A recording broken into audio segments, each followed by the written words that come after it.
இந்த video click பண்ண அனைவருக்கும் வணக்கம்.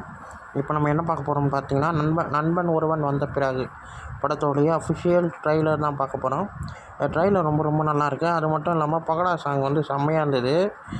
மியூசிக் வைஸ் எல்லாமே நம்ம இப்போ பார்த்து பயங்கரமாக பாடியிருந்தார். செம்ம வைப்பாக இருந்தது பாட்டு கேட்க. அதுவும் ட்ரெய்லர் வந்து ஒரு ஃப்ரெண்ட்ஷிப்பை பேஸ் பண்ணி அதில் ஒரு சென்டிமெண்ட், லவ் எல்லாமே இந்த படத்தில் இருக்கும்ன்ற மாதிரி தோணுது. நம்ம சேனலில் ரியாக்ஷன் வீடியோவாக இருக்கும். எனக்கு இந்த ட்ரெய்லர் ரொம்ப பிடிச்சிருந்ததுங்க. ஒரு அழகான ஒரு ஃப்ரெண்ட்ஷிப், அதுக்குள்ளே இருக்கிற எல்லாமே காட்டியிருக்காங்க படத்தில். எனக்கு இந்த ட்ரெய்லர் ரொம்ப பிடிச்சிருந்தது. இந்த வீடியோ உங்களுக்கு பிடிச்சிருந்தா லைக் பண்ணுங்கள், ஷேர் பண்ணுங்கள். மறக்காமல் சேனலை சப்ஸ்கிரைப் பண்ணுங்கள், என்னை மோட்டிவேஷன் பண்ணுங்கள். அடுத்தடுத்த வீடியோ சந்திப்போம். பாய்.